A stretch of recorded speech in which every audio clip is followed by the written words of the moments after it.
We Tamil நேயர்களுக்கு வணக்கம். இன்று நம்மோடு நேர்காணல் இருந்திருக்கக்கூடிய சிறப்பு விருந்தினர் பத்திரிகையாளர் திரு சத்யராஜ் அவர்கள். வணக்கம் சார். வணக்கம். அதானியினுடைய முறைகேடுகளில் செபியினுடைய தலைவருக்கும் பங்கு இருக்கிறது அப்படின்னு ஹிண்டன்பர்க் அறிக்கை வெளியிட்டிருக்கிறது. என்ன அந்த ஹிண்டன்பர்க் அறிக்கை? பங்குச்சந்தையில் அதானி மிகப்பெரிய ஊழல் பண்ணியிருக்காரு அப்படின்னு தான் கடந்த காலங்களில் வந்த அறிக்கையே. ஹிண்டன்பர்க் அறிக்கை ஏற்கனவே பார்த்தீங்கன்னா ஜனவரி 24, 2023 வந்துச்சு. கிட்டத்தட்ட ஒரு 106 பக்கம் அறிக்கை.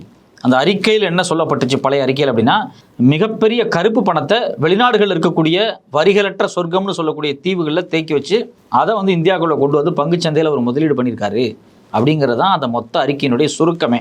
பங்குச்சந்தையில் இருக்கக்கூடிய அவருடைய நிறுவனங்களில் முதலீடுகள் பண்ணுறதுக்காக வெளிநாடுகளில் இருக்கக்கூடிய கருப்பு பணத்தை வெள்ளப்பணமாக மாற்றி அதாவது மணி லாண்டரிங் பண்ணியிருக்காரு. அதான் அறிக்கை. இப்போ இந்த மணி லாண்டரிங் பண்ணிக்கிறது குறித்தான ஆதாரத்தை யார் கொடுத்துருக்காங்க? ஹிண்டன்பர்க் அறிக்கை போன வருஷமே கொடுத்துட்டாங்க. அதாவது இந்திய பங்குச்சந்தையை ரெகுலேட் பண்ணக்கூடிய செபிங்கிற அமைப்பு இதுவரைக்கும் ஏதாவது இந்த அறிக்கையின் மீது நடவடிக்கை எடுக்கப்பட்டிருக்கா, அதானி நிறுவனத்தின் மேலே ஏதாவது நடவடிக்கை எடுக்கப்பட்டிருக்கா அப்படின்னா இல்லை. அவங்க சொல்லக்கூடிய விஷயம் 2 சொல்கிறாங்க. எந்த ஆதாரமே இல்லை, கொடுத்துருக்க ஆதாரம் பத்தலை அப்படிங்கிறாங்க. இதையே தான் உச்சநீதிமன்றம் அமைச்ச ஒரு தனி குழு, அந்த குழுவும் சொல்லுது. அது 2 என்ன சொல்லுங்கிறது டீட்டெயிலாக நம்ம விரிவாக தனியாக பார்ப்போம். இப்போ நம்ம என்ன டிஸ்கஸ் பண்ணுவோம்னா, இப்போ வந்திருக்கக்கூடிய அறிக்கை என்ன சொல்ல வருது அப்படின்னா, ஏற்கனவே குறித்த அறிக்கையில் நாங்கள் இவங்க முறைகேடு பண்ணியிருக்காங்கன்னு சொல்லியிருக்கோம். ஆனால் இந்தியாவினுடைய பங்குச்சந்தை நிர்வகிக்கக்கூடிய செபி அமைப்பு எந்த நடவடிக்கையுமே எடுக்கலை, அவங்கள்ட்ட போதிய ஆதாரமே இல்லைன்னு சொல்லி இந்த விஷயத்தை தட்டி கழிச்சிட்டு போயிட்டாங்க.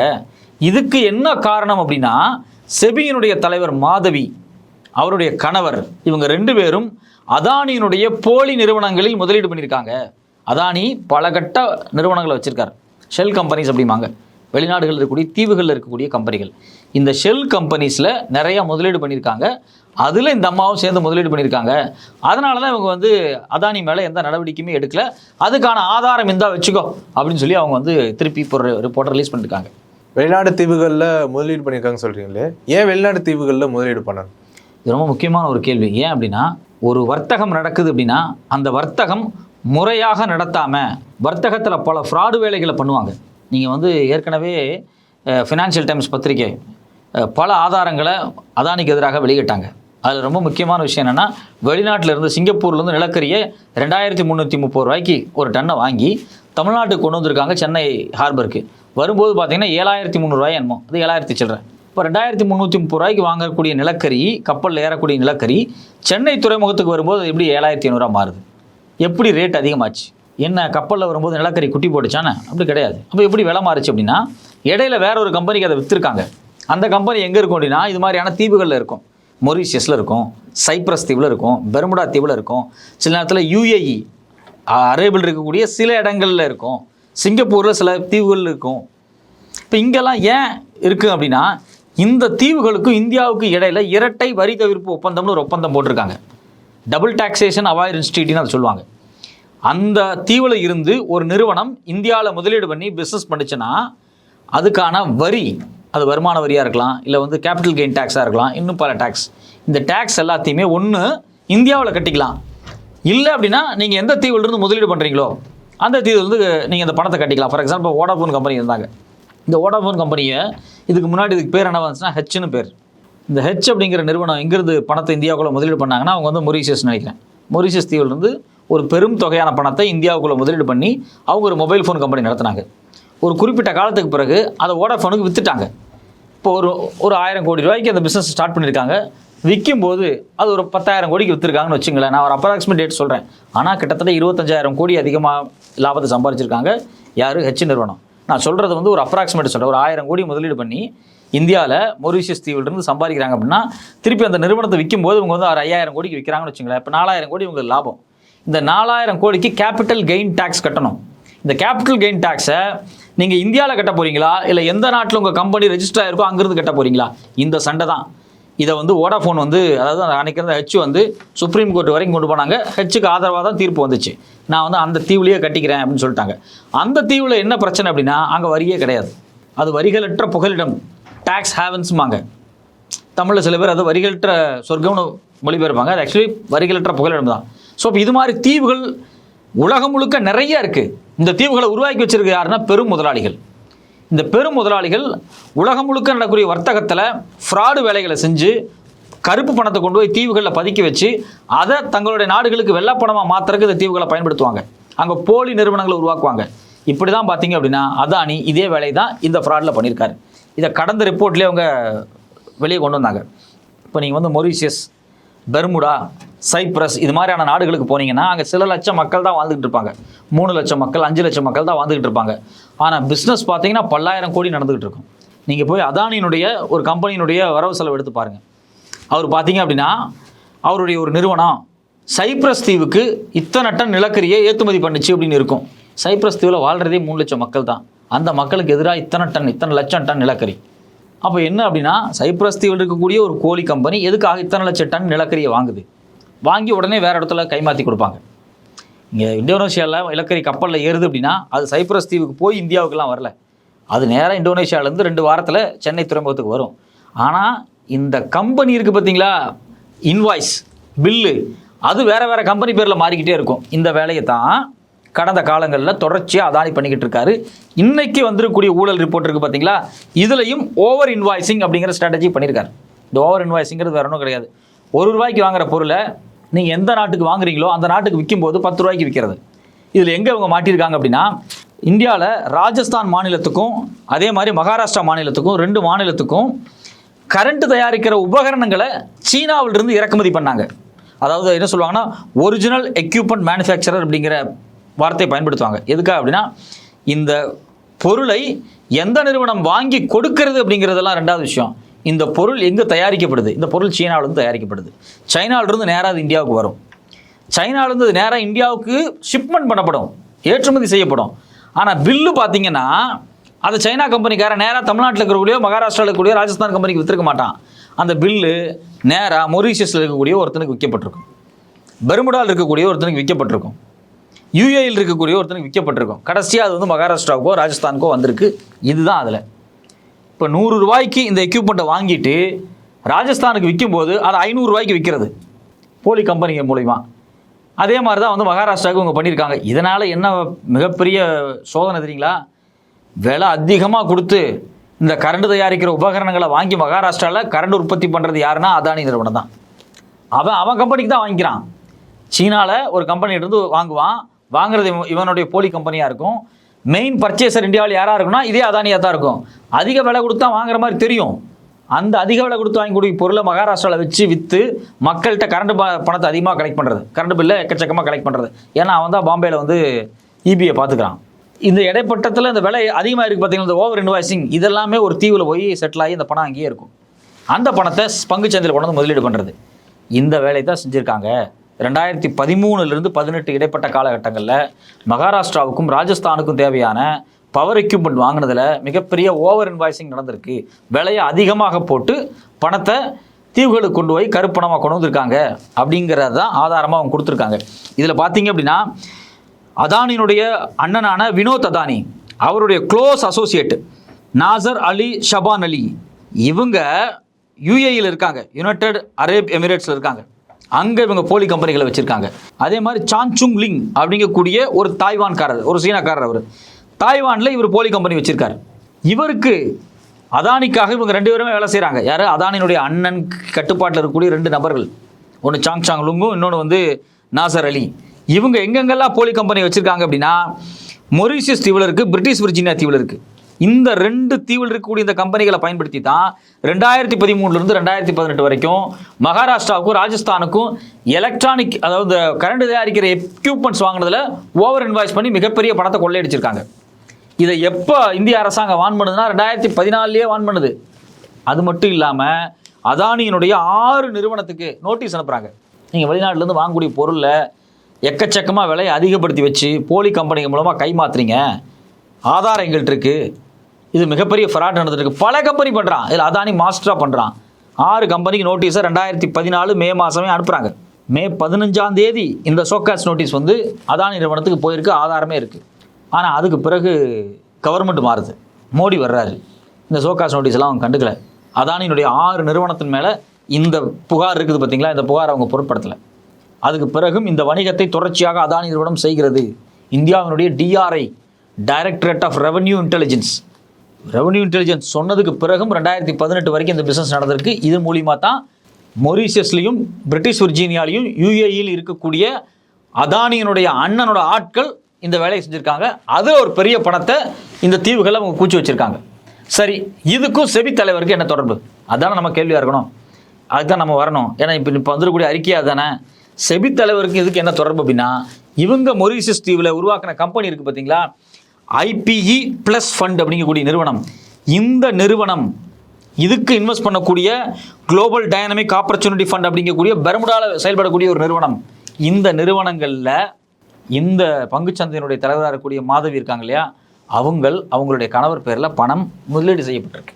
இப்போ இது இன்னும் சிம்பிளாக புரிஞ்சுக்கணுன்னா, இப்போ நீங்கள் வந்து ஐபிஇ ப்ளஸ் ஃபண்ட் அப்படின்னு ஒரு கம்பெனி மொரீஷியஸ் தீவில் கம்பெனி பதிவு பண்ணப்பட்டிருக்கு. நீங்கள் அங்கே போய் பார்த்தீங்கன்னா கம்பெனியே இருக்காது, ஆளே இருக்க மாட்டான். ஒரே ஒரு 10க்கு 10 ரூம் இருக்கும். அங்கே போய் பார்த்தீங்கன்னா ஐபிஐ ப்ளஸ் ஃபண்ட் அப்படின்னு சொல்லி ஒரு நிறுவனம் இருக்கும், ஒரு இமெயில் ஐடி இருக்கும், எம்ப்ளாயிஸே இருக்க மாட்டான், ஒருத்தன் தான் இருப்பான்.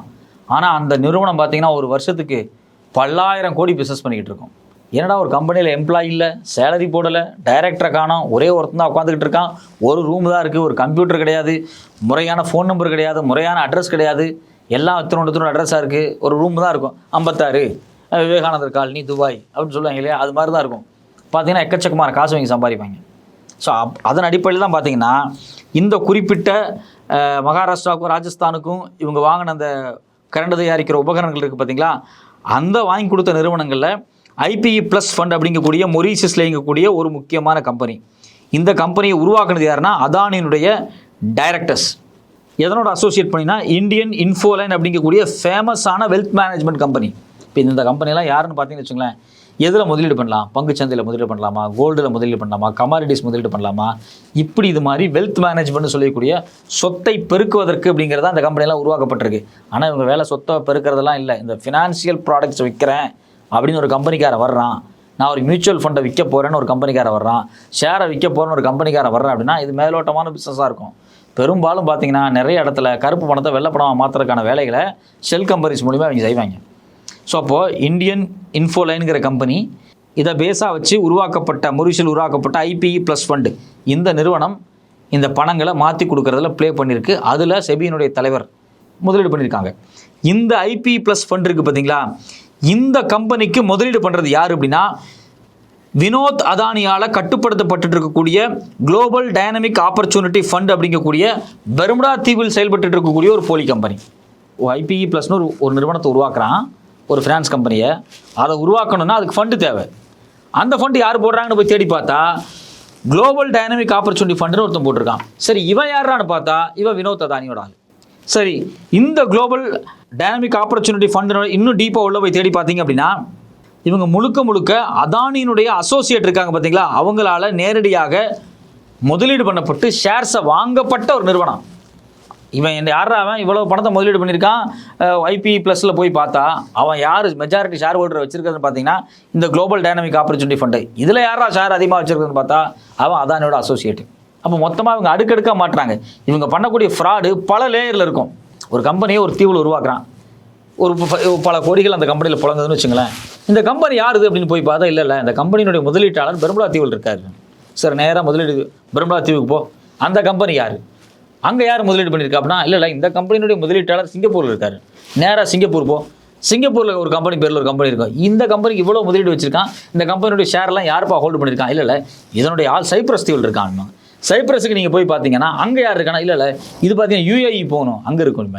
நீங்கள் இந்த செயினை தொடர்பை போய் பார்த்தீங்கன்னா பல லேயர் இருக்கும். இந்த எல்லா போலி கம்பெனிகளையும் ஒரு 13 லேயர் 11 லேயர் போலி கம்பெனிகளை உருவாக்குறது யாருன்னா வினோத் அதானி அப்படிங்கக்கூடிய அதானியினுடைய அண்ணன்.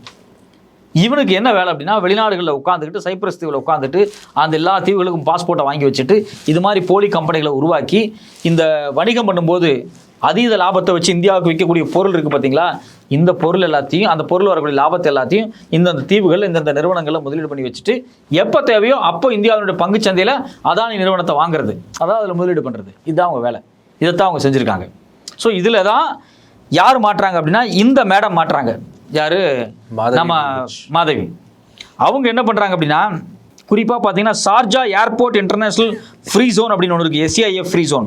இந்த SAIF ஃப்ரீ ஜோன் அப்படிங்கிறது யூஏயில் இருக்கக்கூடிய ஒரு ஃப்ரீ ட்ரேட் ஜோன். ஒரு சின்ன தீவு மாதிரி ஒரு இடம் இருக்கும், அதாவது ஏர்போர்ட் அத்தாரிட்டி கண்ட்ரோல் வரக்கூடிய இதுக்குள்ள பிஸ்னஸ் பண்ணால் ஃப்ரீ ட்ரேட்னு சொல்லுவாங்க. ஸோ அதுக்கு உள்ள சில நிறுவனங்களை உருவாக்கி வச்சுருக்காங்க. அதில் பார்த்தீங்கன்னா ஷார்ஜாவில் இருக்கக்கூடிய சிச்சுன் மெஷினரி அண்ட் எக்யூப்மெண்ட்ஸ் அப்படிங்கக்கூடிய நிறுவனத்தினுடைய தலைவர் யாராக இருக்காருன்னா நாசர் அலி. யார்? அந்த மொரீஷியஸில் கம்பெனி வச்சிருந்தவர். அவர் அந்த கம்பெனி வந்து எலக்ட்ரோஜன் இன்ஃப்ரா அப்படிங்கிறத சமீபத்தில் மாற்றுறாரு. அதே மாதிரி மொரீஷியஸ் தீவில் இதே சிச்சுன் மெஷினரி இம்போர்ட் அண்ட் எக்ஸ்போர்ட்டுங்கிற நிறுவனத்தை இதே நாசர் அலி வச்சிருக்காரு. அவர் வந்து எலக்ட்ரோஜன் இன்ஃப்ரா ஹோல்டிங் பிரைவேட் லிமிடெட் அந்த கம்பெனி பேரை மாற்றுறாரு. இந்த எல்லா கம்பெனிக்குமே யாரோட நேரடி தொடர்புன்னு பார்த்தீங்கன்னா இந்தியன் இன்ஃபோலைன் அப்படிங்கிற கம்பெனிக்கு தொடர்பு. இந்த இந்தியன் இன்ஃபோலைன் கம்பெனியை இந்தியாவில் பேஸாக வச்சு தான் அதானியினுடைய மொத்த போலி கம்பெனியும் செயல்பட்டுருக்கு. ஸோ இந்த போலி கம்பெனிகளில் தான் பார்த்தீங்கன்னா மாதவி அவங்களுடைய அக்கௌண்ட் ஓப்பன் பண்ணி பணத்தை முதலீடு பண்ணியிருக்காங்க.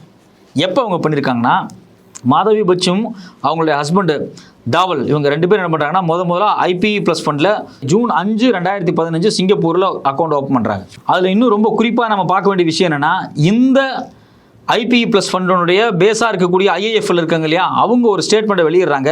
அவங்க முதலீடு பண்ண தொகை அவங்க அக்கௌண்ட்டில் இருக்கக்கூடிய தொகை எவ்வளோன்னு பார்த்தீங்கன்னா 84 கோடி. நமக்கு ஒரு ஆச்சரியமான விஷயம்னா அவங்க ஒரு கவர்மெண்ட் எம்ப்ளாயி.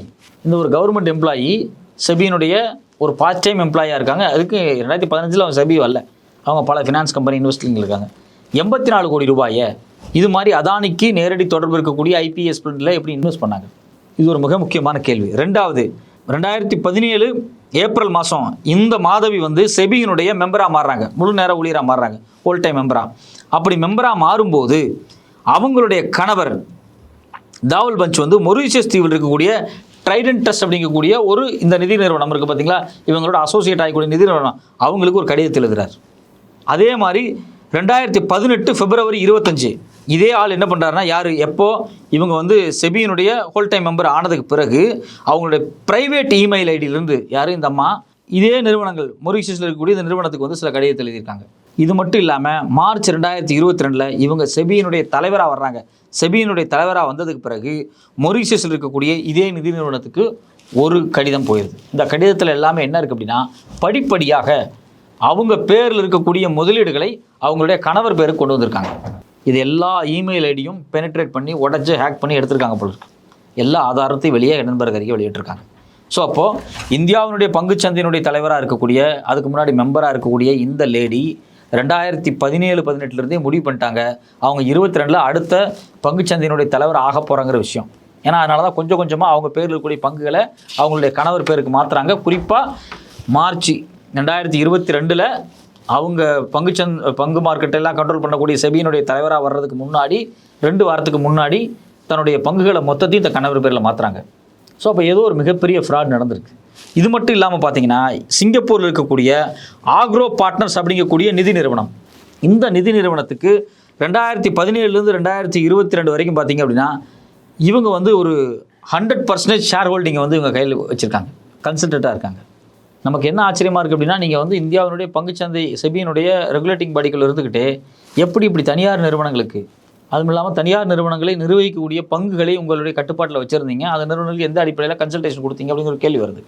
இதே மாதிரி தான் பார்த்தீங்க அப்படின்னா பிளாக் ஸ்டோன் அப்படிங்கக்கூடிய இன்னொரு நிதி நிறுவனத்துக்கு 2019 இவங்களுடைய கணவரை சீனியர் அட்வைசராக அப்பாயின்ட் பண்ணுறாங்க. அதுவும் பங்குச்சந்தை சார்ந்த நிறுவனம் தான், முதலீடுகள், வெல்த் மேனேஜ்மெண்ட்டு, ஃபினான்ஷியல் ப்ராடக்ட்ஸ் இப்படிங்கிற நிறுவனம் தான். அவங்களுடைய கணவருக்கு இந்த ஃபீல்டில் நாலேஜே கிடையாது. அவரை கொண்டு 2019 இவங்க வந்து உள்ளே இன்செர்ட் பண்ணுறாங்க. அவருக்கு எந்த ரியல் எஸ்டேட்டோ கேபிட்டல் மேனேஜ்மெண்ட்டோ எதுவுமே தெரியாது. ஸோ அப்போ இது மறைமுகமாக என்ன நடந்திருக்கு அப்படின்னா இவங்க நிறைய தனியார் நிறுவனங்களுக்கு நிதி நிறுவனங்களுக்கு அட்வைசராக செயல்பட்டுருக்காங்க. அப்படி செயல்படக்கூடாது. ஏன்னா நாளைக்கு பங்குச்சந்தையில் என்ன ஏற்றம் ஏறும், என்ன இறக்க இறங்கும், பங்குச்சந்தை என்னவாக இருக்கிறது அப்படிங்கிறது எல்லாமே இந்த அம்மாவுக்கு தெரியும். எந்தெந்த நிறுவனம்லாம் பங்குச்சந்தையில் ஊழல் பண்ணுறாங்க, யார் ஸ்டேட் கேபிட்டலில் கொண்டு வராங்க, வெளியே ஃபாரின் இன்ஸ்டியூஷன் இன்வெஸ்டர்ஸ் எப்படி வருது, எல்லாமே தெரிஞ்சக்கூடிய இவங்க எப்படி வந்து ஒரு தனியார் நிறுவனங்களுக்கு ஒரு ப்ரைவேட்டாக ஒரு அட்வைசராக இருக்காங்க. இவங்களுடைய கணவரை கூட்டு போய் சில நிறுவனங்களுக்கு தலைவராக மாற்றுறாங்க. அப்படி இவங்க தலைவராக மாற்றக்கூடிய அட்வைசராக மாற்றக்கூடிய சில நிறுவனங்களுக்கு சாதகமான ஸ்டேட்மெண்ட்டை பொது வெளியில் ஒரு செபியினுடைய தலைவர் பேசுகிறாங்க. இது எல்லாமே குற்றம். ஸோ அப்போது இங்கே இருக்கக்கூடிய ஆதாரங்கள் என்ன அப்படின்னா முதல்ல அதானி நிறுவனம் இங்கே போலியாக சம்பாரிச்சிருக்கு, நம்பர் 1. அதுக்கான ஆதாரத்தை ஏற்கனவே அறிக்கையில் 1 விட்டுட்டாங்க. நம்பர் 2 என்னென்னா அதானி நிறுவனம் வெளிநாடுகளில் பல லேயரில் போலி கம்பெனிகளை உருவாக்கி வச்சுருக்காங்க. அதுக்கான ஆதாரம் இருக்குது. அதில் ஒரு கம்பெனியில் பங்குச்சந்தையினுடைய தலைவராக, செபியினுடைய தலைவராக இருக்கக்கூடிய, அதாவது இந்த பங்குச்சந்தையை ரெகுலேட் பண்ணக்கூடிய அமைப்பினுடைய தலைவராக இருக்கக்கூடிய மாதவி அவங்களுடைய கணவர் மிகப்பெரிய முதலீடுகளை போட்டிருக்காங்க. அந்த முதலீடுகள் அவங்களுடைய வருமானத்தை விட 4.4% அதிகம் அப்படிங்கிறாங்க. இது மட்டும் இல்லாமல் நீங்கள் வந்து ஆக்ரோ பார்ட்னர்ஸ் அப்படிங்கிற நிறுவனங்களாக இருக்கட்டும், இல்லை பிளாக் ஸ்டோன், இது மாதிரியான நிறுவனங்களுக்கு எப்படி வந்து அட்வைசராக மாறுறாங்க இவங்களுடைய கணவரும் இவங்களும், இதில் இருக்கக்கூடிய நிறுவனங்களுக்கும் இதில் இருக்கக்கூடிய ப்ராடக்ட்டுகளுக்கும் அட்வர்டைஸ்மெண்ட் பண்ணுற மாதிரி ஏன் பொது வெளியில் பேசுகிறாங்க, இது மாதிரியான பல கேள்விகள் வந்திருக்கு. ஸோ அப்போது இந்த ஆதாரங்கள் எல்லாமே அதிகாரப்பூர்வ டாக்குமெண்ட்டாகவே வெளியிட்டிருக்காங்க ஹிண்டன்பர்க். இப்போ நமக்கு இருக்கக்கூடிய கேள்வி என்ன அப்படின்னா, உச்சநீதிமன்றம் இதை பார்த்துட்டு என்ன செஞ்சிட்ருக்கு, அவங்க என்ன நடவடிக்கை எடுக்க போகிறாங்க. இப்போ கடந்த காலத்தில் பார்த்தீங்கன்னா செபி அறிக்கை வந்த உடனே இங்கே எதிர்க்கட்சிகள் நிறைய பிரச்சனை பண்ணாங்க. அப்போ வந்து 2 விதமான விஷயங்கள் நடந்துச்சு. ஒன்று, செபியே இதை விசாரிக்கணும் ஒரு குழு போட்டு அப்படின்னு சொல்லி உச்சநீதிமன்றம் சொல்லிச்சு. இன்னொன்று, உச்சநீதிமன்றமே தனியாக ஒரு நீதிபதியின் தலைமையில் இதை விசாரித்தாங்க. அவர் பேர் என்ன, நீதிபதி ஏஎம் சப்ரே. இந்த 2 அறிக்கையுமே உருப்படியா இல்லை. சப்ரேவே என்ன சொன்னார் அப்படின்னா, அதானி நிறுவனத்தின் மேலே அவங்களுக்கு எதிராக 24 வழக்கு இருந்துச்சு, அதில் 22 வழக்கு செபி வந்து விசாரணை நடத்தி முடிச்சிருச்சு. அதானி நிறுவனத்தின் மேலே இருக்கக்கூடிய குற்றச்சாட்டுக்கு எந்த விதமான போதிய ஆதாரமே இல்லைன்னு சொல்லிட்டு போயிடுச்சு. நீங்கள் இதே மாதிரி தான் செபியும் என்ன சொல்லிச்சு அப்படின்னா, எங்களால் சில விஷயம் நீங்கள் சொல்கிறதுல ஆதாரம் இல்லை, போதிய ஆதாரமே கிடையாது. பல நாடுகள் இருக்கக்கூடிய போடி கம்பெனிகளை வந்து நீங்கள் சொல்லக்கூடிய கம்பெனிகள் எல்லாம் உண்மையிலேயே அதானிக்கு ரிலேட்டடான கம்பெனிகளா அப்படின்னு ஆய்வு பண்ணுறதுக்கு போதிய மெட்டீரியலே இல்லை, நீங்கள் சொல்கிறது ரொம்ப ஃபேக்காக இருக்குது அப்படின்னு சொல்லி ஹிண்டன்பர்க் மேலே இவங்க வந்து அந்த பழியை தூக்கி போட்டு போயிட்டாங்க. அது மட்டும் இல்லாமல் ஹிண்டன்பர்க் மேலே இவங்க வந்து ஷோகாஸ் நோட்டீஸ் அனுப்பிச்சாங்க. எப்போ அனுப்பிச்சிருக்காங்க அப்படின்னா, ஜூலை 2024 போன மாதம் ஒரு நோட்டீஸ், ஷோகாஸ் நோட்டீஸ் வந்து யார் மேலே அனுப்பிச்சிருக்காங்க அப்படின்னா ஹிண்டன்பர்க்குக்கே அனுப்பிச்சிருக்காங்க. அதிலிருந்து ஹிண்டன்பர்க் ஒரு முடிவுக்கு வர்றாங்க.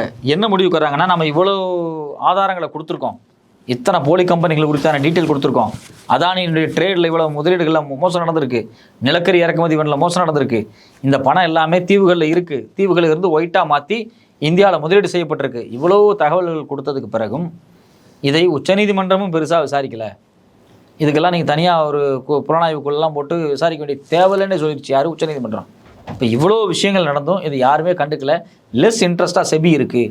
நான் எப்படி பார்த்தா செபி போதிய ஆதாரங்களை திரட்டி இருந்தால், உச்சநீதிமன்றத்தினுடைய எக்ஸ்பர்ட்ஸ் கமிட்டிக்கு நிறைய தகவல்கள் கொடுத்துருந்தா அவங்க வேறு நடவடிக்கை எடுத்திருப்பாங்க. செபி எதை கேட்டாலும் எங்கிட்ட இல்லை அப்படின்ட்டாங்க. அவங்க பெருமுடாவில் இன்வெஸ்ட் பண்ணியிருக்காங்க, எனக்கு தெரியாது, அங்கே போனால் டாக்குமெண்ட் கிடைக்கல, மொரிஷியஸில் டாக்குமெண்ட் இல்லை, யூஏல டாக்குமெண்ட் இல்லை, சைப்ரஸில் டாக்குமெண்ட் இல்லை, அங்கெல்லாம் இல்லை. எப்படி போய் நாங்கள் எடுக்க முடியும், நாடாக போய் டாக்குமெண்ட் எடுக்க முடியும், நாடாக போய் அதானியால் முதலீடு பண்ணி இந்தியாவுக்குள்ள கருப்பு பணத்தை வெள்ளை பணமாக மாற்ற முடியும்.